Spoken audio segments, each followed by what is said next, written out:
जय श्री गुरु वै तस्मै श्री गुरुवे नमः। श्री चैतन्य मनोभीष्टम श्री चैतन्य मनोभीष्टं स्थापितं येन भूतले स्थापितं येन भूतले स्वयं रूप कदामयम् स्वयं रूपकदामयं ददाति स्वपदान्तिकम्। ददाति स्वपदान्तिकम्। अनुवाद पढ़ेंगे इसका आप में से कोई पर? चरण कर लिया हमने। अच्छा ठीक है, तो मैं रिपीट करता हूँ, आप साथ साथ में रिपीट कर दीजिएगा। नमः ओम विष्णुपदाय कृष्ण पृष्ठाय भूतले श्रीमते नव योगेंद्र गोस्वामी निति नामिने नमस्ते प्रभुपाद देवे नाम संकीर्तन प्रचारिणे निर्विशेष शून्यवादी समस्त देशधारी। नमः ओम विष्णुपदाय कृष्ण पृष्ठाय भूतले श्रीमते भक्ति वेदांत स्वामी नामिने नमस्ते सरस्वती देवे गौरवाणी प्रचारिणे निर्विशेष शून्यवादी पाश्चात्य देशधारिणे। जय श्री कृष्ण चैतन्य प्रभु नित्यानंद श्री अद्वैत गदाधर श्रीवासादि गौर भक्तवृंद। हरे कृष्ण कृष्ण कृष्ण हरे हरे, हरे राम राम राम हरे हरे। भगवान श्री कृष्ण की वाणी भगवद गीता की जय। श्री कृष्ण चंद्र भगवान की जय। अर्जुन जी महाराज की जय। भगवान श्रीला वेद व्यास जी की जय। जगदुशीला प्रभुपाद महाराज की जय। श्री गुरु महाराज की जय। अनंत कोटि वैष्णव वृंद की जय।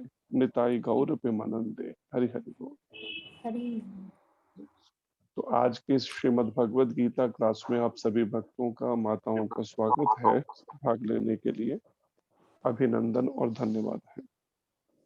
श्रीमद् भगवद गीता यथारूप का ये चौथा अध्याय है और अध्याय का शीर्षक है दिव्य ज्ञान और श्लोक संख्या है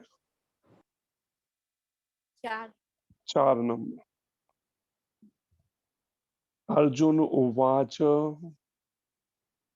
अपरम भवतो जन्म परम जन्म विवस्वतः कथमेत्वि जानीयाम त्वमादौ प्रोक्तवानिति। अनुवाद पढ़ लिया इसका सब ऑप्शन ने? नहीं प्रभु जी, बाकी है। अनुवाद है, सभी पीछे दोहराइए। अर्जुन ने कहा, अर्जुन ने कहा, सूर्य देव विवस्वान सूर्यदेव विवस्वान विवस्वान आपसे पहले आपसे पहले हो चुके हैं हो चुके हैं अथवा अथवा ज्येष्ठ हैं, ज्येष्ठ हैं, तो फिर मैं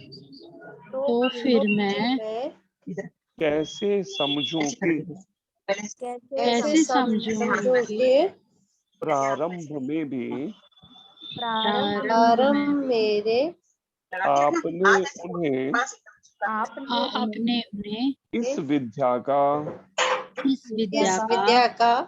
उपदेश दिया था।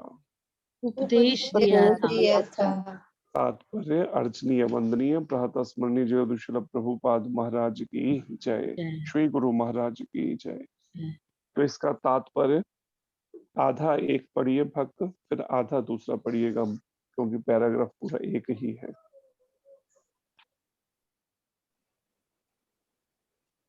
माता जी आप पढ़ेंगे? हरि बोल। माता जी मुझे कहा पढ़िए ज्योति माता जी, रोहिणी माता जी को बोल रही। हाँ जी, हरे कृष्णा। हरे कृष्णा। हरे कृष्ण। माता जी मैं पढ़ लूं? हाँ जी हाँ जी। हरे कृष्णा। जब अर्जुन भगवान के मानने हुए भक्त है तो फिर उन्हें कृष्ण के वचनों पर विश्वास क्यों नहीं हो रहा था? तथ्य ये है कि अर्जुन ये जिज्ञासा अपने लिए नहीं कर रहा है, अपितु ये जिज्ञासा उन सबों के लिए है जो भगवान में विश्वास नहीं करते, अथवा उन असुरों के लिए है जिन्हें ये विचार पसंद नहीं है कि कृष्ण को भगवान माना जाए। उन्हीं के लिए अर्जुन ये बात इस तरह पूछ रहा है, मानो वो स्वयं भगवान या कृष्ण से अवगत न हो। जैसे कि 10वें अध्याय में स्पष्ट हो जाएगा, अर्जुन भली भांति जानता था कि कृष्ण श्री भगवान है और वे प्रत्येक वस्तु के मूल सूत्र है तथा ब्रह्म की चरम सीमा है। निसंदेह कृष्ण इस पृथ्वी पर देव के पुत्र रूप में भी अवतरित हुआ। सामान्य व्यक्ति के लिए ये समझ पाना अत्यंत कठिन है कि कृष्ण किस प्रकार उसी शाश्वत आदि पुरुष श्री भगवान के रूप में बने रहे। अतः इस बात को स्पष्ट करने के लिए ही अर्जुन ने कृष्ण से ये प्रश्न पूछा, जिससे वे ही प्रमाणित रूप में बताए। कृष्ण परम प्रमाण है। ये तथ्य आज ही नहीं, अंतकाल से सारे विश्व द्वारा स्वीकार किया जाता रहा है। केवल असुर ही उसे स्वीकार करते रहे हैं। जो भी हो, चूंकि कृष्ण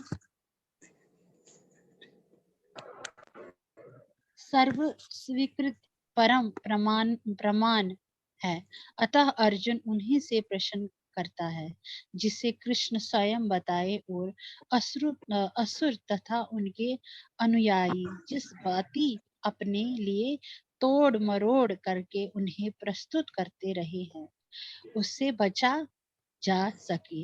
ये प्रत्येक व्यक्ति के लिए आवश्यक है कि अपने कल्याण के लिए वह कृष्ण विद्या को जाने। अतः यहाँ जब से आगे और कोई भक्त पढ़िए अब। हरे कृष्ण। हरे कृष्ण। और कोई माता जी पढ़ना चाहेंगे? पढ़िए अनुराधा माता जी आगे का। हरे कृष्ण। कृष्ण की ऐसी प्रामाणिक वचनों की सदा पूजा करेंगे, क्योंकि वे लोग उनके विषय में अधिकाधिक जानने के लिए उत्सुक रहते हैं। इस तरह नास्तिकगण जो कृष्ण को सामान्य वॉइस क्लियर नहीं है माता जी।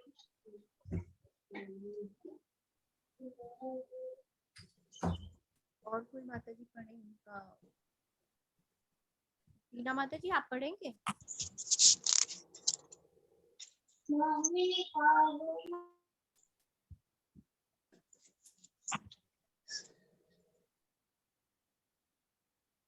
तो उनसे रिपीट करवाइए अगर आगे नहीं। कल्याण के लिए वह कृष्ण विद्या को जाने। अतः जब कृष्ण स्वयं अपने विषय में बोल रहे हो तो यह सारे विश्व के लिए शुभ है। कृष्ण द्वारा की गई ऐसी व्याख्याएं नहीं है आवाज। हाँ जी नहीं पढ़ देती हूँ। कृष्ण द्वारा की गई ऐसी व्याख्याएं क्योंकि पीछे से बाकियों को साइलेंट कर दीजिए, वो म्यूट कर दीजिए।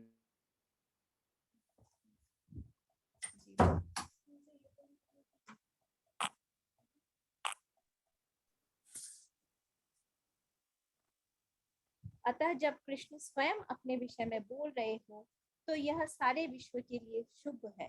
कृष्ण द्वारा की गई ऐसी व्याख्याएं असुरों को भले ही विचित्र लगी, क्योंकि वे अपने ही दृष्टिकोण से कृष्ण का अध्ययन करते हैं, किंतु जो भक्त हैं वे साक्षात श्री कृष्ण द्वारा उच्चरित वचनों का हृदय से स्वागत करते हैं। भक्तगण श्री कृष्ण के ऐसे प्रामाणिक वचनों की सदा पूजा करेंगे, क्योंकि वे लोग उनके विषय में अधिकाधिक जानने के लिए उत्सुक रहते हैं। इस तरह नास्तिक गण जो कृष्ण को सामान्य व्यक्ति मानते हैं, वे भी श्री कृष्ण को अति मानव, सच्चिदानंद विग्रह, दिव्य, त्रिगुणातीत तथा तिक काल के प्रभाव से परे समझ सकेंगे। अर्जुन की कोटि के श्री कृष्ण भक्त को कभी भी श्री कृष्ण के दिव्य स्वरूप के विषय में कोई भ्रम नहीं हो सकता।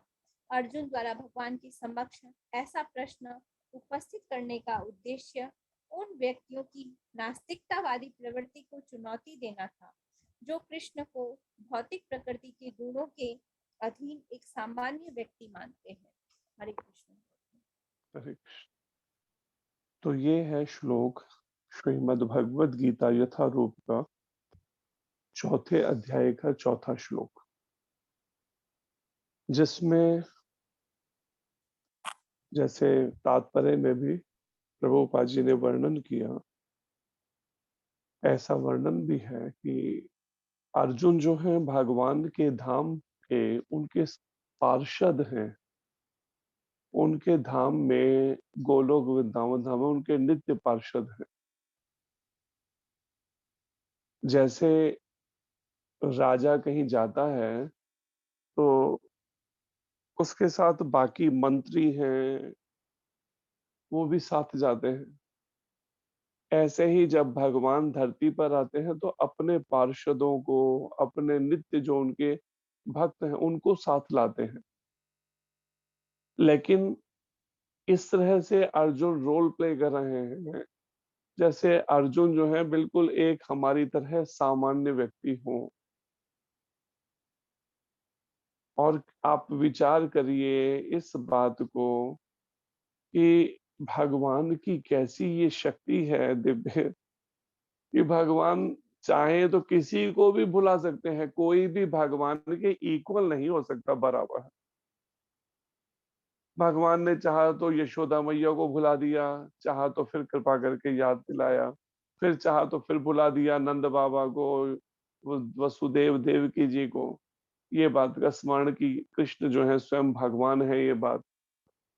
ठीक ऐसे ही अर्जुन से भगवान जानते हैं कि आगे कलयुग में ऐसे ऐसे नास्तिक लोग होंगे जो विश्वास ही नहीं करेंगे इस बात के ऊपर कि वास्तव में भगवान कृष्ण हैं। अधिकतर हमें यहाँ पर प्रचार में कई बार ऐसे लोग मिलते हैं जो कहते सभी भगवान हैं। वो इस बात को समझ ही आज तक, उन्हें यही पूरा जीवन निकल गया उनका, लेकिन किसी ने ये बात आज तक उनको उनको रियलाइज नहीं कराई कह लीजिए, या उन्होंने कभी जानने की कोशिश नहीं कि वास्तव में भगवान है कौन। जैसे पहले भी एक उदाहरण की, जैसे हम ये नहीं कह सकते सभी प्राइम मिनिस्टर हैं, सभी प्रेसिडेंट हैं, वो तो कोई एक ही होगा। इसी तरीके से भगवान, इसी बात के लिए आगे भी वर्णन आएगा, भगवान को ने अर्जुन के प्रार्थना करने पर इसीलिए यूनिवर्सल फॉर्म विराट रूप दिखाया। जिस विराट रूप में क्या दिखाया, सारे देवी देवता, सारे ब्रह्मांड अपने शरीर के अंदर दिखाए। और बचपन से ही यशोदा मैया को कभी मिट्टी खाने के बहाने से तो कभी माखन खाने के बहाने से मुख में असंख्य ब्रह्मांड दिखाए, सारे चक्कर लगाते हुए। तो यहाँ भी अर्जुन एक तरह से हम जैसे बद्ध जीवों का एक तरह से प्रतिनिधित्व कर रहे हैं। इस तरह के प्रश्न कर रहे हैं जैसे हमारे मन में उठते हैं। देखिए ना, हम भगवत गीता का अध्ययन कर रहे हैं, श्रवण कर रहे हैं, नाम जप कर रहे हैं, फिर भी जब जीवन में कोई विपत्ति आती है तो याद कौन आता है? पत्नी याद आती है, पति याद आता है, माता पिता याद आते हैं, बच्चे याद आते हैं, बैंक बैलेंस याद आता है। कृष्ण याद आए या कृष्ण पर वैसा समर्पण वो नहीं। हाँ ठीक है, भगवान का नाम निकल गया, लेकिन वैसा समर्पण का भाव नहीं आता। जैसा समर्पण का भाव एक शुद्ध भक्त का भगवान के प्रति होता है, 1 साल के बच्चे का अपनी माता के प्रति होता है, वैसा समर्पण का भाव आ जाए तो उसी पल भगवान दर्शन देते हैं।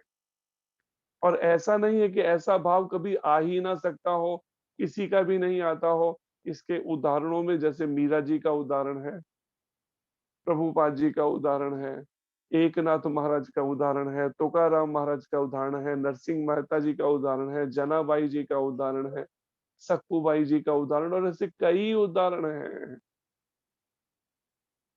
और ये सारे के सारे उदाहरण इस कलयुग के हैं कि ये ऐसे भक्त, प्रभुपाद जी $7 लेके अमेरिका जाते हैं और कोई जानने वाला नहीं। विचार कीजिए, क्या ऐसा कोई करता है? आज बता दीजिए किसने किया है? हम में से कितने जितने हैं, क्या किसी ने किया है ऐसा? घर से भी कहीं जाते हैं तो पहले पर्स तो साथ रख लेते हैं पहले, कि कम से कुछ पैसे तो डालने, 1,000-500 रुपए हो, 5,000 हो, का 10,000 हो, कुछ तो हो, कहीं थोड़ा सा भी जाएंगे। और विचार कीजिए, प्रभुपाद जी जा रहे हैं और 40 रुपए लेकर जा रहे हैं, अमेरिका के लिए जा रहे हैं। सोच के देखिए खाली इसको, फिर अपने ऊपर सोच के देखिए हमारे मनोस्थिति कैसी है।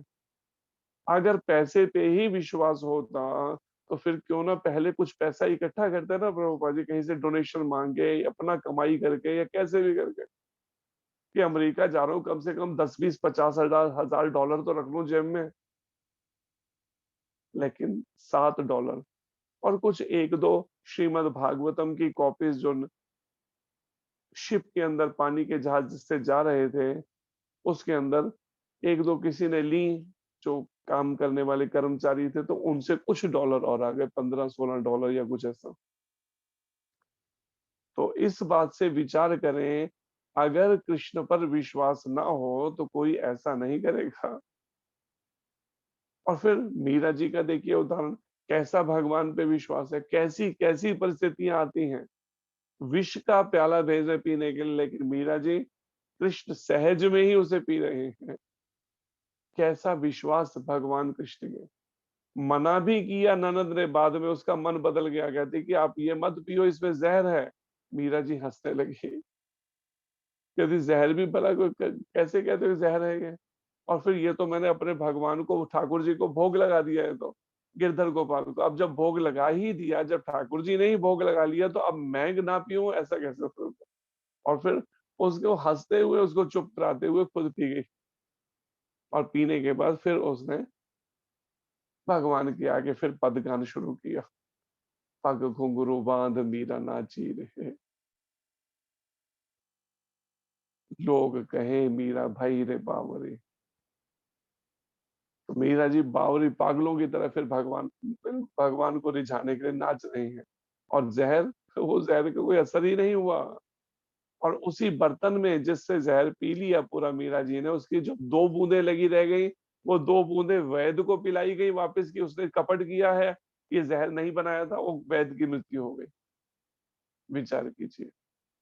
और ये कोई कहानी स्टोरी नहीं है, वास्तव में ये जीवन की बीती घटना है, सत्य घटना है मीरा जी की। और इसी तरह से जो हम लोगों के मन में विश्वास नहीं बन पाता अगर भगवान के चरणों में, तभी तो संसार के प्रति हमारा अटैचमेंट, मोह और ये सब जागता है। तो यहाँ पर अर्जुन इसी तरह का प्रश्न कर रहे हैं कि जिससे कलयुग में आगे जो बद्ध जीव हैं, कम से कम उनके लिए ये बात प्रमाणित कर देना चाहते हैं कि वास्तव में कृष्ण भगवान है, ये प्रूव सिद्ध कर। तो अर्जुन कहते हैं भगवान श्री कृष्ण को, सूर्य देव विवस्वान आपसे पहले हो चुके हैं, अर्थात बहुत ज्येष्ठ हैं, बहुत बड़े हैं वो तो। अर्जुन कहना चाहते हैं कृष्ण, आपका जन्म तो मेरे साथ में अभी हो रहा है, द्वापर के अंत में, द्वापर युग के अंत में, लेकिन सूर्य देव तो सतयुग में हुए हैं। जब सृष्टि आरंभ हुई थी तब सतयुग सूर्य देव हुए, उनका जन्म हुआ सूर्य देव का। और आप कहते हैं कि आपने सूर्यदेव को ये गीता, ये भगवत गीता का दिव्य उपदेश सुनाया, दिव्य विद्या सुनाई। तो फिर मैं कैसे समझूं? अर्जुन कहते हैं कि प्रारंभ में भी आपने उन्हें इस विद्या का उपदेश दिया, तब मैं कैसे समझूं ये बात को? क्योंकि द्वापर से तो पहले त्रेता युग, त्रेता से पहले सतयुग लाखों वर्षों का हुआ है। तो प्रभुपाद जी तात्पर्य में कहते हैं, जब अर्जुन भगवान का माना हुआ भक्त है, तो फिर उसे कृष्ण के वचनों पर विश्वास क्यों नहीं हो रहा था? तथ्य यह है कि अर्जुन यह जिज्ञासा अपने लिए नहीं कर रहा है, अपितु यह जिज्ञासा उन सबों के लिए है जो भगवान में विश्वास नहीं करते, अथवा उन असुरों के लिए है जिन्हें यह विचार पसंद नहीं है। यहाँ पर प्रभुपाद जी कहते हैं, जो जिनको कृष्ण को भगवान मानना स्वीकार नहीं है, उनकी तुलना किससे की है? असुरों से की है, राक्षसों से,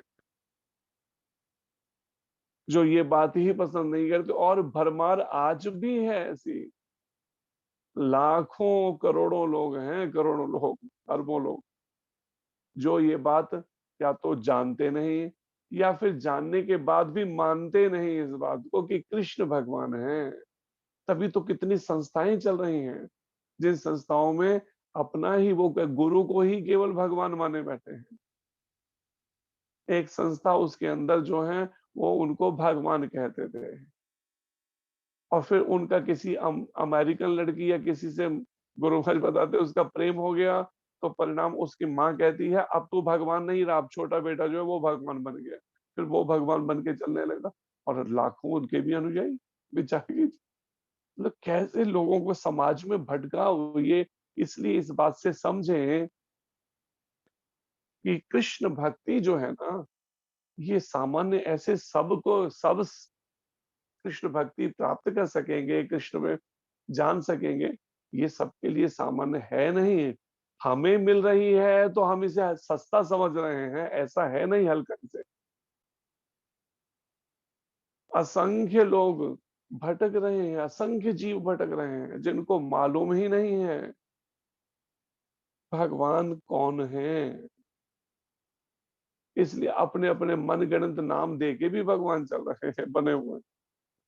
प्रभुपाद जी तो इसलिए विशेषकर कहा करते थे, अमेरिका ऐसा देश है जहां पर हर हफ्ते नए नए कारों के मॉडल बनते हैं, निकलते हैं।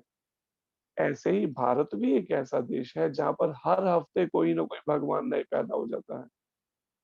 लेकिन प्रभुपाद जी कहते थे कृष्ण ऐसे भगवान नहीं है।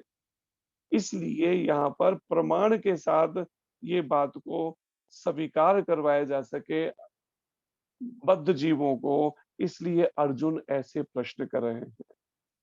प्रभुपाद जी कहते हैं जिनको कृष्ण को भगवान मानने का ये विचार ही पसंद नहीं है, पसंद, वो असुर राक्षस हैं एक तरह से।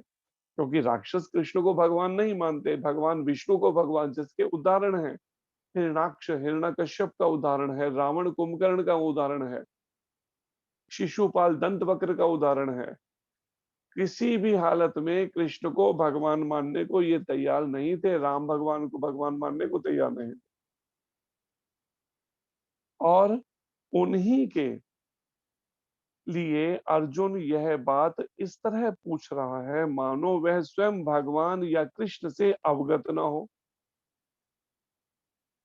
पांचों पांडवों को पता है कृष्ण कौन है, द्रौपदी महारानी को पता है कृष्ण कौन, कुंती महारानी को पता है, भीष्म पितामह को पता है कृष्ण भगवान है।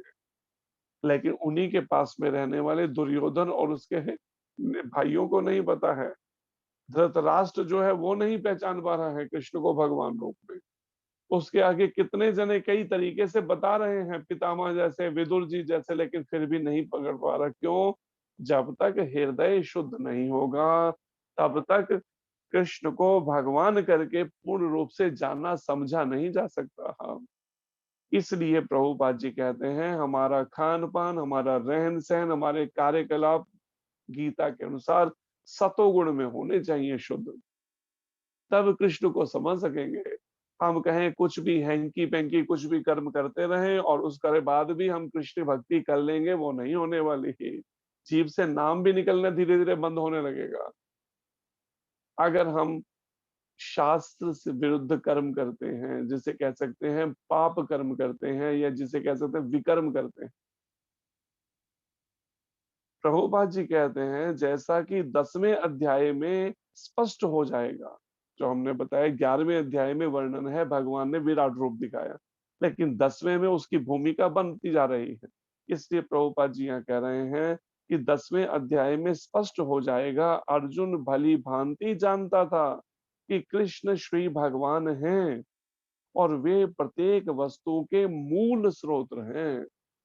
मूल स्रोत का मतलब होता है प्रत्येक वस्तु उन कृष्ण से ही उद्गम है, हर वस्तु का। इसलिए ब्रह्मा जी के ये शब्द हैं ईश्वर परम कृष्ण, परम ईश्वर कृष्ण हैं और सर्व कारण कारणम, सबके कारण है। फिर ये बात ब्रह्मा जी स्वीकार कर रहे हैं। ब्रह्मा जी सभी के कारण है, अर्थात तो मूल स्रोत है प्रत्येक वस्तु। प्रत्येक वस्तु का मतलब फिर वो पति के शरीर के भी, पत्नी के भी शरीर के, बच्चों के भी शरीर के, घर के भी, बैंक में, हर एक वस्तु के मूल स्रोत कृष्ण से आई है। भक्त जब कृष्ण के बारे में बार बार श्रवण करते हैं साधक, तो सुनते सुनते सुनते जब मन में ये दृढ़ हो जाता है ना, तो वो कुछ भी देखेंगे, कुछ भी सुनेंगे, कुछ भी बोलेंगे, कुछ भी करेंगे, कहीं भी जाएंगे, हर वस्तु को, हर व्यक्ति को, हर परिस्थिति को कृष्ण से संबंधित करके देखने का नजरिया उनका हो जाता है। ये परिवर्तन आता है हृदय के अंदर। जब ऐसा हृदय हो जाता है कि सब पूरी, जिसे कह सकते हैं कृष्ण भावना से भावित हो जाना, हर विचार, हर इच्छा, हर अनुभव, वाणी का हर शब्द केवल कृष्ण के लिए, अन्यथा वो नहीं बोलेगा। हमने ऐसे भी भक्त देखे हैं जो कोई चर्चा ही नहीं करेंगे कृष्ण से हटकर, ऐसे व्यर्थ में बात ही नहीं करनी कोई अन्य। अगर आप कोई प्रश्न में जवाब ही नहीं देंगे उसका, चुप रहेंगे। हाँ, कृष्ण की चर्चा है, राधा रानी की चर्चा है तो करेंगे। ऐसे ऐसे वैष्णव देकर और कोई बात ही नहीं करनी। अपनी वाणी को कहीं और लगाना ही नहीं किसी की। जिसे कहते हैं ना चैतन्य महाप्रभु, भालो ना खाइबे, भालो ना परिबे, ग्राम वार्ता न सुनिबे कान्हे।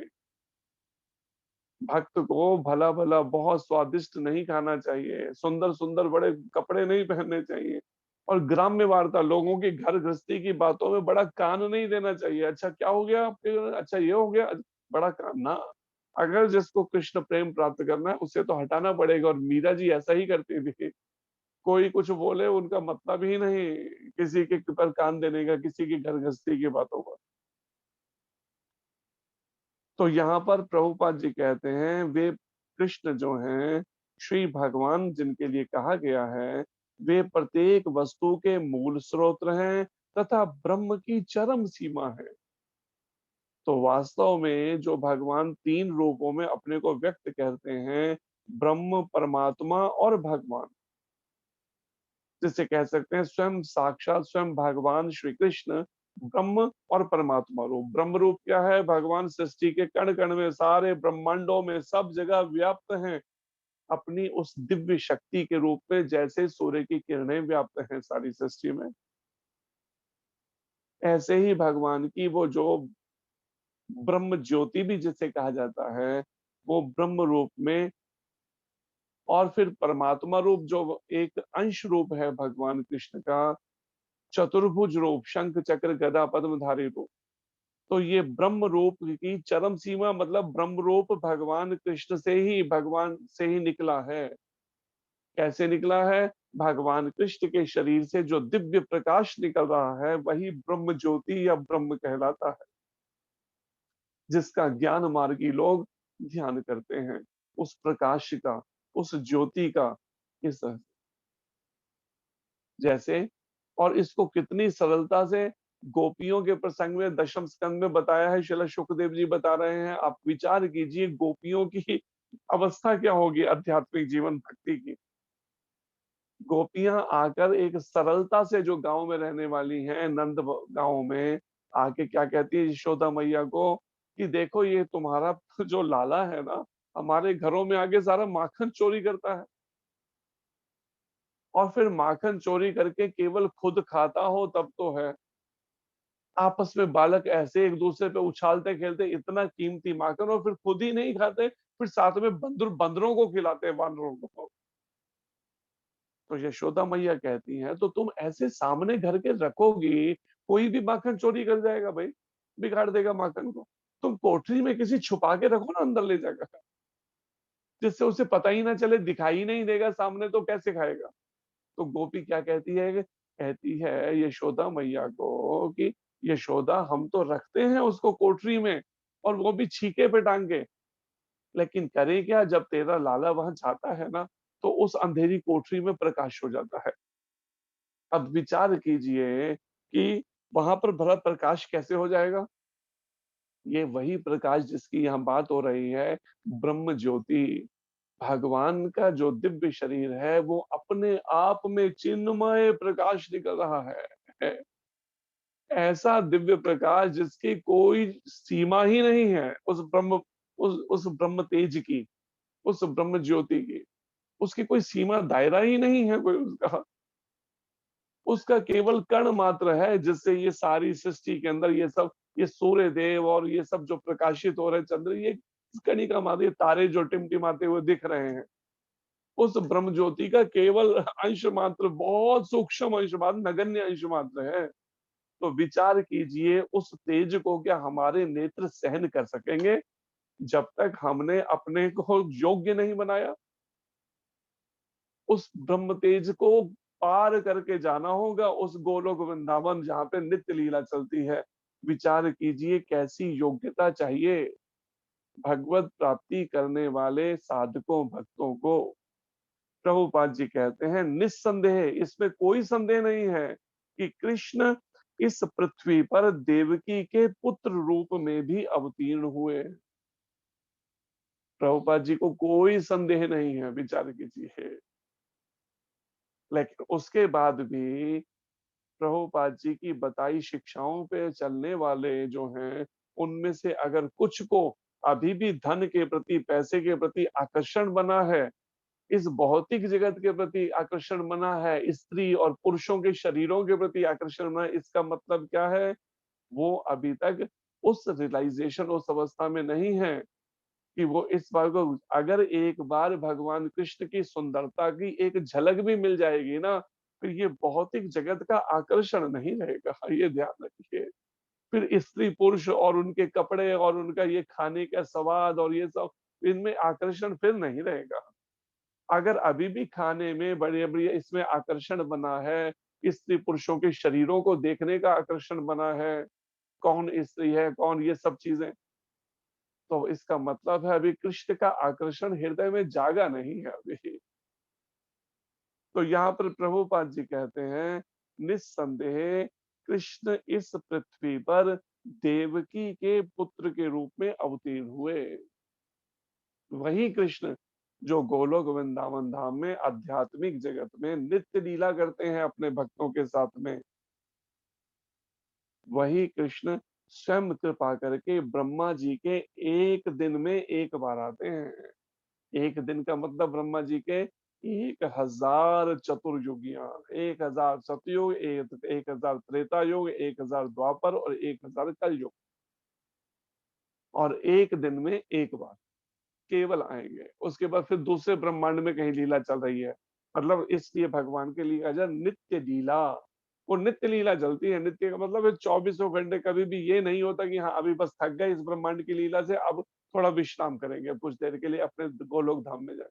गोलोक धाम में भी नित्य लीला चल रही है, और ब्रह्मांडों में भी, भौतिक ब्रह्मांडों के अंदर भी अलग अलग ब्रह्मांडों में जहाँ पे ब्रह्मा जी के उस एक दिन में जब वो समय आता है, तो भगवान तब कृपा करके आते हैं और फिर प्रकट होते हैं। फिर ऐसी लीला जैसे देव की माता वसुदेव जी को अवसर दिया, उनको अपना माता पिता बना के ऐसे अवसर देते हैं, फिर प्रकट होके फिर अवतीर्ण होते हैं। अवतीर्ण का मतलब ही है अवतरण, ऊपर से नीचे आना, अपने उस परम धाम से इस मृत्यु लोक में आते हैं, लीला करते हैं और फिर दो चले जाते हैं फिर अन्य ब्रह्मांडों में किसी।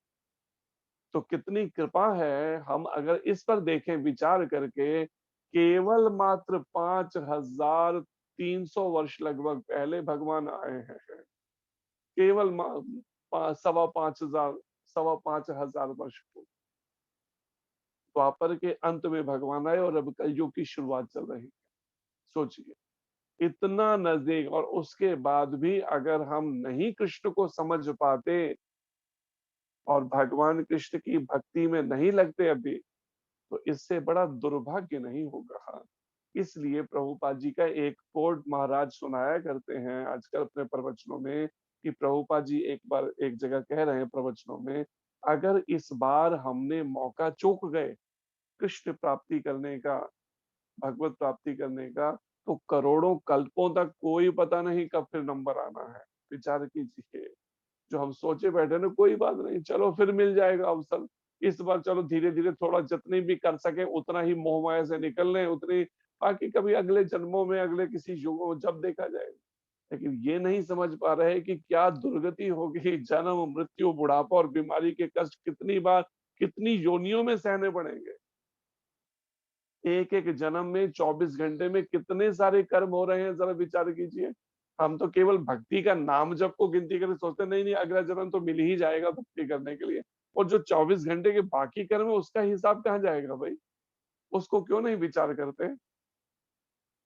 जब भगवान ऋषभ देव जी के 100 पुत्रों में से सबसे बड़े पुत्र महाराज भरत को, जो भगवान का भजन ही कर रहे हैं गंडकी नदी के किनारे बैठकर, जब उनको एक गलती पर हिरण का शरीर लेना पड़ सकता है, तो विचार कर लीजिए।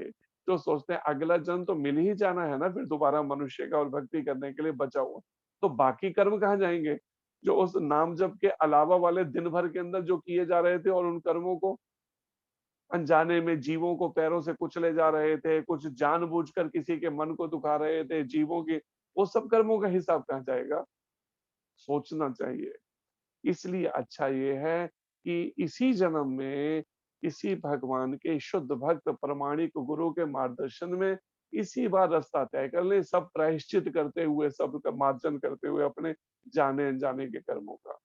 लेकिन अब दोबारा अगर हम गलतियां करेंगे, रिपीट करेंगे, तो फिर बड़ा मुश्किल हो जाएगा एक ही जन्म में भगवत प्राप्ति करना। क्योंकि किसी भी शास्त्र में नहीं लिखा कि 1 करोड़ जन्म लगा के भगवान मिलते हैं, कहीं भी नहीं लिखा। इसलिए उदाहरण ये कई प्रमाण दिए गए। परीक्षित महाराज 7 दिन में भगवत प्राप्ति, ध्रुव महाराज 6 महीने में भगवत प्राप्ति, और वो भी 5 वर्ष के उम्र। महाराज खटवांग, जिनका वर्णन श्रीमद् भागवत के दूसरे स्कंद में है, केवल कुछ मिनटों में भगवत प्राप्ति, कुछ पलों में। ये बताता है कि कहीं भी नहीं वर्णन है इतने लाख जन्म, इतने हजार जन्म या 50 जन्म या 100 जन्म, कहीं नहीं लिखा।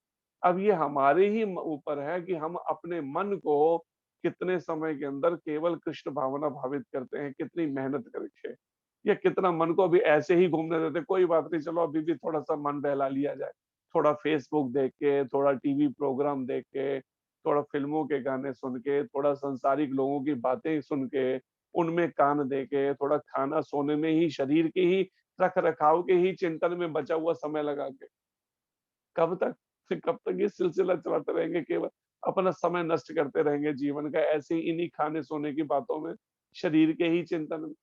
एक माताजी को हमने कहा कि आप इतना शरीर का चिंतन क्यों करते हो? कहते नहीं, मैं वैसे तो नहीं, मेरा मन जाता है। हाँ, जब शरीर में कोई कष्ट आ जाता है तो मन जाता है केवल चिंतन, फिर बार-बार सोचने लगता है। मैंने कहा यही तो प्रैक्टिस है, अगर पहले से अभ्यास किया हो तो कष्ट के समय मन शरीर का चिंतन नहीं, कृष्ण का चिंतन करेगा। लेकिन शरीर के पे कष्ट आने का मतलब है हमारी परीक्षा। उस समय भगवान हमारी परीक्षा ले रहे हैं कि वास्तव में कितनी प्रैक्टिस कराई है इस मन को कृष्ण का चिंतन करने की, कृष्ण की सेवाओं में लगे। प्रभुपाद जी आखिरी श्वासें हैं, वृंदावन में हैं, शरीर शक्तिहीन हो चुका है, 6 महीने से अन्न का दाना मुख में नहीं गया, कहीं 1-2 चम्मच खाली चरणामृत ले लेते हैं भगवान का, इस और शरीर खाली मांस तो नाम का रह गया, ऊपर से बाकी केवल अस्थियां हैं। लेकिन फिर भी क्या कर रहे हैं, श्रीमद् भागवत के 10वीं स्कंद पे ब्रह्म विमोहन लीला पे रिकॉर्डिंग हो रही है, वो दिव्य उपदेश दे रहे हैं। ऐसे में जब शरीर जर्जर हो चुका है, असहनीय कष्ट है शरीर में, लेकिन मन उस कष्ट का चिंता नहीं कर रहा, एक बार भी मुंह से ये नहीं कह रहे कि असहनीय कष्ट है, मुझसे सहन नहीं हो रहा हो, लेकिन कृष्ण का चिंतन हो रहा है। ये बात कैसे प्रमाण, वो रिकॉर्डिंग अब भी यूट्यूब में डली हुई है, द लास्ट लेसन करके देख सकते हैं आप। जर्जर शरीर है, लेकिन चर्चा वही हो रही है कृष्ण भगवान की, ब्रह्म विमोहन, ब्रह्मा जी को कैसे सबक भगवान ने वो किया उनको। तो यही शिक्षा से इससे समझना है। और फिर जब आत्मा ने शरीर को छोड़ा प्रभुपाद जी के, तो कैसा दिव्य शरीर है, बिल्कुल फ्लेक्सिबल, गर्दन कहीं जा रही है, बाजू कहीं जा रहे हैं, समाधि दी तो सब ये बात बता रही है। शास्त्र में जैसा वर्णन है, अगर आत्मा शरीर को छोड़ दे, उसके कई घंटे बाद भी अगर शरीर फ्लेक्सिबल ही रहता है, इसका मतलब विष्णु दूत उसे लेकर गए हैं। अगर कुछ ही घंटे में शरीर लकड़ी की तरह अकड़ जाता है, इसका मतलब उसे यमदूत लेकर गए हैं। अब वो कहाँ ले जाएंगे, वो यमराज जी के पास, फिर वहां हिसाब होगा कहाँ आगे भेजना है। कितनी कितनी माला करने के बाद भी अगर शरीर अकड़ रहा है, इसका मतलब है कहीं ना कहीं हमें समझाया गया, लेकिन हमने जानबूझकर फिर भी कमी छोड़ी, उस समय विचार नहीं किया सीरियसली। अभी समय है इस अहंता और ममता से अपने को अलग करने का। अहंता मतलब अहंकार, मैं शरीर हूँ, मैं स्त्री हूँ, मैं पुरुष हूँ, मैं ब्राह्मण हूँ, मैं क्षत्रिय हूँ, मैं गुजराती हूँ, मैं अ, बंगाली हूँ, क्या-क्या नाम, और मैं इंडियन हूँ, मैं ये सब जो भरा, इंजीनियर हूँ, ये सारा वॉश आउट करना पड़ेगा दिमाग से, मन से। मन में तो केवल एक ही विचार रहना चाहिए, जीवेर स्वरूप है कृष्णेर नित्य दास, कृष्णेर तटस्था शक्ति भेदा भेद प्रकाश। मैं तो कृष्ण की अंश हूँ, राधा रानी के अंश, मैं तो उनके वो भाव में रहना पड़ेगा, ये सब भूलना पड़ेगा। अगर नहीं भूल रहा, इसका मतलब फिर तैयारी करें, दोबारा जन्म लेने की। प्रभुपाद जी कहते हैं सामान्य व्यक्ति के लिए यह समझ पाना अत्यंत कठिन है कि कृष्ण किस प्रकार उसी शाश्वत आदि पुरुष श्री भगवान के रूप में बने रहे। अब ये सामान्य व्यक्ति समझना चाहे तो ये संभव नहीं है। समझ कैसे आएगा? भगवान के किसी शुद्ध भक्त की कृपा हो जाए, उनका आशीर्वाद मिल जाए। आशीर्वाद का मतलब क्या है? उनकी आज्ञाओं में फिर सीखना पड़ेगा। ये नहीं कि मन मर्जी। कृपा का मतलब नहीं कि हाँ, खाली आशीर्वाद तो दे दीजिए, करेंगे तो हम अपनी मन मर्जी की। वो नहीं चलेगा। जैसे पंजाबी में कहते हैं ना कि "तौड़ी गल सर मत्थे पर साड़ा पर नाला उत्थे दा उत्थे"। बातें आपकी सारी अच्छी हैं, बिल्कुल सही लग रही हैं, लेकिन आपका हमारा नाला तो आपके घर के दरवाजे के आगे से ही बहेगा। हम तो वही करेंगे जो हमारा मन चाहेगा। फिर विषय वासनाओं में ही पड़े रहेंगे, तो फिर ऐसे नहीं समझ आने वाली ये बात। यहाँ पे प्रभुपाद जी कहते हैं सामान्य व्यक्ति के लिए तो भले अत्यंत कठिन है ये बात कि कृष्ण किस प्रकार उसी शाश्वत आदि पुरुष, शाश्वत जो सदा रहने वाला, चाहे प्रलय हो जाए, चाहे सृष्टि हो, चाहे कुछ हो, वो शाश्वत उनका आदि पुरुष श्री भगवान रूप में, अपने कृष्ण रूप में बने रहते हैं। उनके उस कृष्ण जो भगवान हैं, उनके शरीर का कभी नाश नहीं होता। वो शाश्वत शरीर है और नव यौवनम, हमेशा 16 वर्ष तक ही रहते हैं वो। अतः इस बात को भगवान के धाम में भी जो बाल रूप लेके हैं, वो अलग एक लीला चल रही है। वो कमल की पंखुड़ियों जैसे है ना, एक-एक पंखुड़ी पे किसी पे कोई बाल लीला की वो चल रही है जो भक्त हैं, किसी पे चल रही है उनकी यौवन लीला की, किसी की कौमार अवस्था, किसी की पौगंड अवस्था, किसी पर भक्त जिस-जिस स्वरूप के उनके उपासक हैं, भक्त हैं और भक्ति पूर्ण कर चुके हैं, वहाँ अलग, किसी को एक पंखुड़ी वाले को दूसरे का पता नहीं है वहाँ क्या चल रहा है। और वो भी कोई एक सीमा नहीं है उसकी, भगवान की लीला के अनुसार वो बढ़ते घटते रहता है धाम जो है। ऐसा दिव्य है वो शाश्वत धाम। गोलोक वृंदावन धाम या कृष्ण लोक भी जिसे कहा जाता है। अतः इस बात को स्पष्ट करने के लिए ही अर्जुन ने कृष्ण से यह प्रश्न पूछा कि वो शाश्वत आदि पुरुष हैं, ये बात प्रमाणित की जाए कलयुग के कम से कम जीवों के लिए। क्योंकि अब इस कल ब्रह्मा जी के इस दिन में दोबारा भगवान कृष्ण नहीं आएंगे। उनकी इन लीलाओं से और उनके इस प्रतिनिधि रूप जो भक्त है, प्रामाणिक प्रतिनिधि, वही रिप्रेजेंट करेंगे उनकी लीलाओं से। इस बात को उन आत्माओं को जो वास्तव में जानना चाहती हैं, उनको ये बात उनके माध्यम से प्राप्त हो सकती है शिक्षा, जिससे वे ही प्रामाणिक रूप में बताएं, भगवान कृष्ण ही प्रामाणिक रूप में बताएं कि वो आदि पुरुष हैं, शाश्वत आदि पुरुष हैं। कृष्ण परम प्रमाण है। यह तथ्य आज ही नहीं, अनंत काल से सारे विश्व द्वारा स्वीकार किया जाता रहा है। केवल असुर ही इसे अब सभी अस्वीकार करते रहे हैं। अब विचार कीजिए, पहले होता था ना असुर या राक्षस जिनके सरों पे सींग होते थे। आज के असुर कैसे हैं? देखने में तो हमारे जैसे ही, मनुष्य जैसे ही लग रहे हैं, लेकिन उनका खान पान, रहन सहन, कार्यकलाप सारे वो बताएंगे। मांस खाना, अंडे खाना, शराबें पीना, बुरे कर्म करना, ये सब बताएंगे कि ये असुर हैं, आ गए देखने में मनुष्य से शरीर के अंदर। तो वो हमेशा से अस्वीकार ही करते थे, कभी वो स्वीकार नहीं किया कृष्ण को भगवान रूप में, अनंत काल से। और लेकिन अनंत काल से कितने ऐसे हैं जो भगवान को, कृष्ण को भगवान रूप में ही स्वीकार करते हुए भक्ति करते हुए आए और धाम में जाते हैं। जो भी हो, चूंकि कृष्ण सर्व स्वीकृत परम प्रमाण है, अतः अर्जुन उन्हीं से प्रश्न करता है जिससे कृष्ण स्वयं बताएं, और असुर तथा उनके अनुयायी जिस भांति अपने लिए तोड़ मरोड़ करके उन्हें प्रस्तुत करते रहे हैं, उससे बचा जा सके। जैसे हमने बताया था ना पिछली बार, कहते हैं जी भगवत गीता तो कही, लेकिन किसने कही? शिव बाबा ने कही। वो तो कृष्ण है ना, उनके अंदर से शिव बाबा बोल रहे थे। कोई कुछ बोलते, कोई ऐसी ऐसी बातें बनाते हैं कि कुछ ये भटकाने के लिए समाज को। पता नहीं कहाँ से लाते हैं ये ढूंढ के स्टोरियां ये बनाने के लिए। मतलब अपनी अलग से पहचान एक रहे ना। अब सारे कहेंगे कृष्ण भगवान, चलो हमारी पहचान थोड़ी अलग, शिव बाबा ने कही। एक जगह और गए हम महाराज के साथ, तो वहां किया उन्होंने, अपने गुरुजी को ऊंचे आसन पे विराजमान कर रखा है, और भगवान राधा कृष्ण को और सीताराम जी को जमीन पर नीचे। तो महाराज जी का चलो इनके सन्यासियों से मिलते हैं, जरा बात करते हैं। और जब गए, उनसे कहा कि आप बड़े तरीके से महाराज ने बात करी, उन्हें बुरा भी ना लगे और बात सही कन्वे भी कर दें, अपना धर्म हम कर।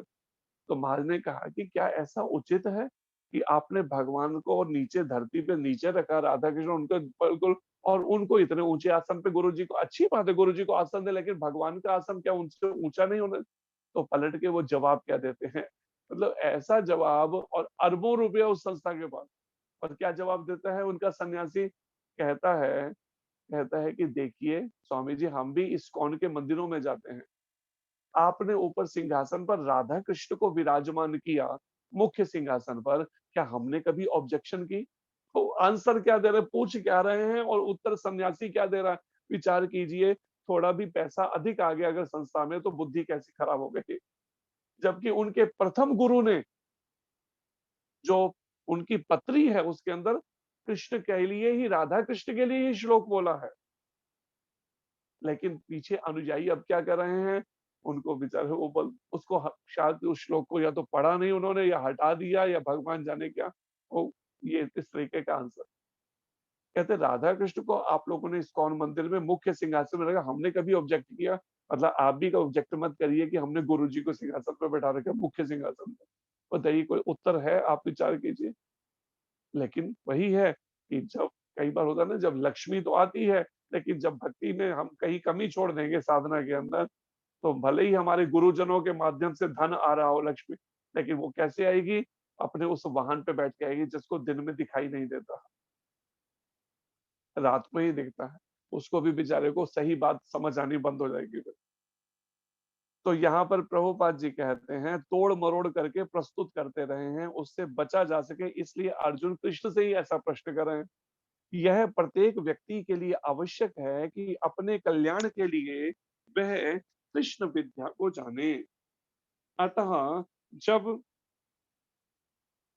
कृष्ण का अतः जब कृष्ण स्वयं अपने विषय में बोल रहे हो, तो यह सारे विश्व के लिए शुभ है। कृष्ण द्वारा की गई ऐसी व्याख्याएं असुरों को भले ही विचित्र लगें, क्योंकि वे अपने ही दृष्टिकोण से कृष्ण का अध्ययन करते हैं, किंतु जो भक्त हैं वे साक्षात कृष्ण द्वारा उच्चरित वचनों का हृदय से स्वागत करते हैं। भक्तगण कृष्ण के ऐसे प्रमाणिक वचनों की सदा पूजा करेंगे, क्योंकि वे लोग उनके विषय में अधिकाधिक जानने के लिए उत्सुक रहते हैं। इस तरह नास्तिक गण, जो कृष्ण को सामान्य व्यक्ति मानते हैं, वे भी कृष्ण को अति मानव, सच्चिदानंद विग्रह, दिव्य, त्रिगुणातीत तथा दिक्काल के प्रभाव से परे समझ सकेंगे। तो यही बात को प्रमाणित किया कि जब कि वो काल की उससे परे हैं, जैसे हम काल की सीमा में हैं, एक समय बाद मृत्यु निश्चित है, लेकिन कृष्ण जो है वो अकाल पुरुष हैं। इसलिए गुरु नानक देव जी ने कई बार गुरु ग्रंथ साहब में ये बात कही। अब ये अलग बात है अगर कोई उसको नहीं समझ पाए, लेकिन उन्हें गुरुजनों ने कितना क्लियर कहा, अकाल पुरुष जो काल की सीमा से परे है। कौन है अकाल पुरख? एक कृष्ण सर्वदेवा देव देवा तात्मा। वो कृष्ण है जो सब देवों की आत्मा है। नानक ताको दास है सोई निरंजन देव। नानक जी उसके दास हैं और वही निराकार निरंजन अकाल पुरख है।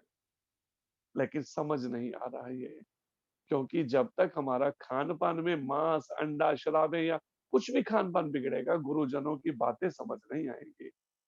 हजारों बार नाम है, 18,000 करीब 678 बार या 768 बार ये नाम है कृष्ण गोविंद माधव दामोदर गुरु ग्रंथ साहब जी। तो यहाँ पर स्पष्ट, इसलिए सिख अलग नहीं है, लेकिन अगर कोई अलग कहता है या अगर हिंदुओं में भी उनके प्रति ऐसा कुछ व्यवहार नहीं किया गया तो ये कमी है। वास्तव में हिंदू शब्द तो है ही नहीं हमारे धर्म ग्रंथों में, सनातन धर्म है, आदि पुरातन सनातन धर्म। और आखिर में प्रभुपाद जी कहते हैं, अर्जुन की कोटि के श्री कृष्ण भक्त को कभी भी श्री कृष्ण के दिव्य स्वरूप के विषय में कोई भ्रम नहीं हो सकता।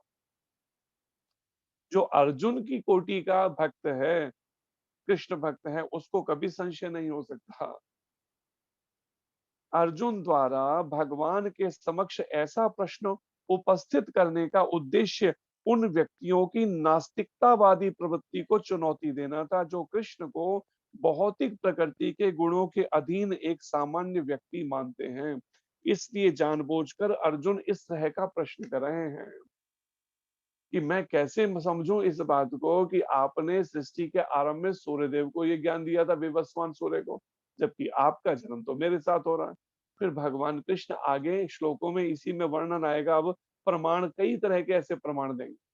तो भी अर्जुन को ऐसा दिखाया अर्जुन ने कि अभी भी उसके मन में है कि चलो आप बोल रहे हैं पर गारंटी ये बात की कैसे मैं आपकी बात को मान लूं कि आप जो बोल रहे हैं बिल्कुल पूर्ण सत्य है, क्योंकि लोग भी नहीं मानेंगे। जैसे अब ये बात सुन रहे हैं, लेकिन कितने ऐसे हैं जो इस बात को कैसे मान लिया जाए, भाई किसी के कहने से मान लें क्या। इसलिए भगवान कृष्ण ने विराट रूप दिखाया, भगवान ने फिर यूनिवर्सल फॉर्म दिखाई। और जब दिखाया विराट रूप को, असंख्य सिर असंख्य हाथ असंख्य पैर और इतना विशाल शरीर कि मस्तक जो है उस विराट रूप का ब्रह्मा जी के लोक को, ब्रह्मलोक को छू रहा है, और चरण जो है धरती के सबसे नीचे वाले पाताल लोक को इस ब्रह्मांड के छू रहे हैं। पूरे ब्रह्मांड में केवल एक ही वो विराट रूप अर्जुन को दिखा, जब अर्जुन भय से कांपने लगे। वो जितने करोड़ों योद्धा युद्ध भूमि में कुरुक्षेत्र के खड़े हैं, भगवान के मुख में जा रहे हैं, किसी के शव निकल रहे हैं, कि नेत्रों से अग्नि निकल रही है, और उस विराट रूप में असंख्य सिरों के अंदर शिव ब्रह्मा शनिदेव और सब दुर्गा माता काली भैरव सब कुछ सारे अवतार फिर हैं उसमें 33 करोड़ देवता। कहते हैं ना कि 33 करोड़ किसी ने देखे हैं क्या? वो विराट रूप के अंदर सारे 33 करोड़ देवी देवता हैं। एक छोटा सा शहर के अंदर कितने पॉलिटिकल लीडर होते हैं या कितने होते हैं मैनेजमेंट, एक स्टेट में कितने होते हैं लीडर, जरा विचार कीजिए। और फिर पूरे कंट्री में कितने होते हैं देश के अंदर, और पूरे विश्व में कितने लीडर होंगे।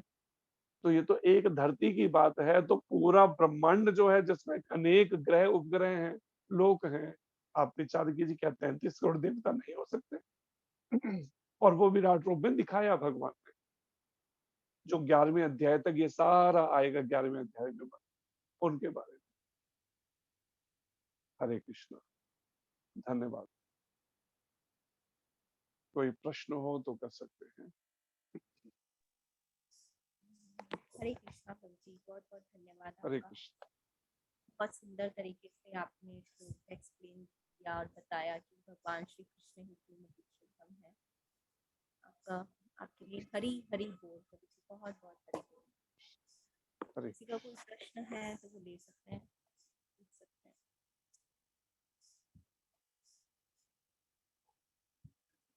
कोई प्रश्न है किसी को, या कोई प्रश्न हो तो? नहीं प्रभु जी, कोई प्रश्न नहीं है।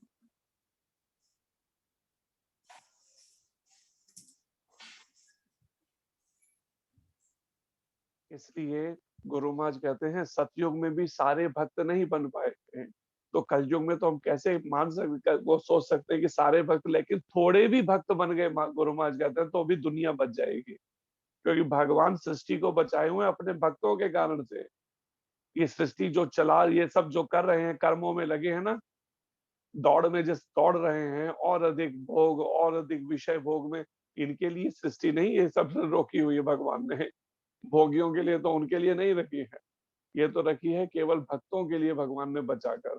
इसलिए अगर हम भक्त बने तो हम भी भगवान के पास वापस लौट सकते हैं भक्ति करके। बाकी तो जीव घूमते ही रह जाएंगे इसी पे पता नहीं कितने कल्पों तक क्या कष्ट भोगते रहेंगे। और वो कष्ट कोई साधारण नहीं है, कोई सामान्य कष्ट। बार बार जन्म मृत्यु बुढ़ापा बीमारी का, बार बार 84 लाख योनियों में जाने का, नरकों में यातनाएं भोगने का असहनीय कष्ट है। इसलिए इसे गंभीरता से लेना चाहिए कि अगर हमें अवसर मिल गया मनुष्य जीवन में इस कृष्ण भक्ति को समझने का, जानने का और ऐसे प्रमाणिक गुरुओं के मार्गदर्शन में परंपरा से जुड़ने का, तो इसको खोना नहीं चाहिए। इसका लाभ उठाना चाहिए सीरियसली और सिंसियरली भक्ति करके।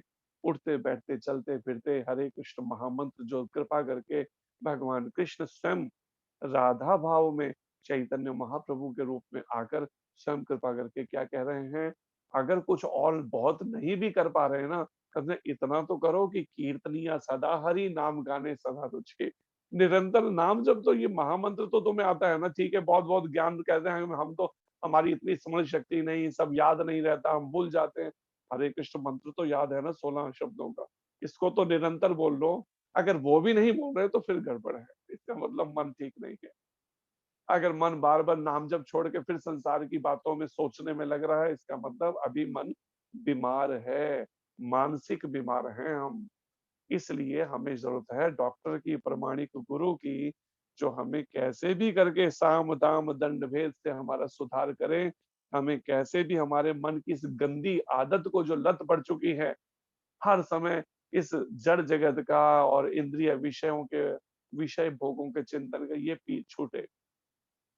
इसलिए बार बार गुरु गौरांग राधा कृष्ण को प्रार्थना करते हुए उच्च स्वर से हरे कृष्ण कृष्ण कृष्ण हरे हरे, हरे राम राम राम हरे हरे, इस महामंत्र का जप कीर्तन करते रहना है बस। माला पे, बिना माला के काम करते हुए नाम जप बंद ना हो। केवल काम की बात, पहले ही बहुत लेट चल रहे हैं। गुरु महाराज अधिकतर कहते हैं समय बहुत थोड़ा है, रास्ता बहुत लंबा है। रास्ते को छोटा नहीं समझे। इसलिए मन को चौबीसों घंटे कृष्ण भावना भावित करना, हर इच्छा को कृष्ण भावना भावित करना, हर विचारधारा को सोचना, जो है मन का विचार को कृष्ण भावना भावित। सोचिए कितनी मेहनत अभी मन पर करनी बाकी है। और मन कैसा बना हुआ है, जरा अपना खुद ही सोने से पहले जरा आंखें बंद करके जरा विचार कीजिए, दिन भर में कितना कृष्ण का चिंतन हुआ मन से, कितना संसार की बातों में, शरीर के चिंतन में, कपड़ों के चिंतन में, खाने सोने के चिंतन में बन गया। इसलिए नाम जप करते हुए ये अभ्यास सीरियसली करना पड़ेगा। बार बार मन को कृष्ण में लगाने का, इस हरे कृष्ण महामंत्र के जप और कीर्तन में लगाने का, क्योंकि भगवान कृष्ण और उनके नाम में कोई अंतर नहीं है। इसलिए महाप्रभु के इस कृपा को, 16 शब्द के इस दिव्य महामंत्र, दिव्य नाम को निरंतर जीव पर, मुंह जीव से नाम लगातार जब चलता रहे, कानों से सुनना, श्रवणम और कीर्तनम नवधा भक्ति के 2 अंग हो जाएंगे। जब हम नाम लेते हैं तो भगवान कृष्ण राधा रानी के साथ जीव पर नृत्य करते हैं। ये शास्त्र में प्रमाण है इसका। ये एक अभ्यास करना चाहिए। हरे कृष्णा। धन्यवाद। सभी बोलिए हरे कृष्ण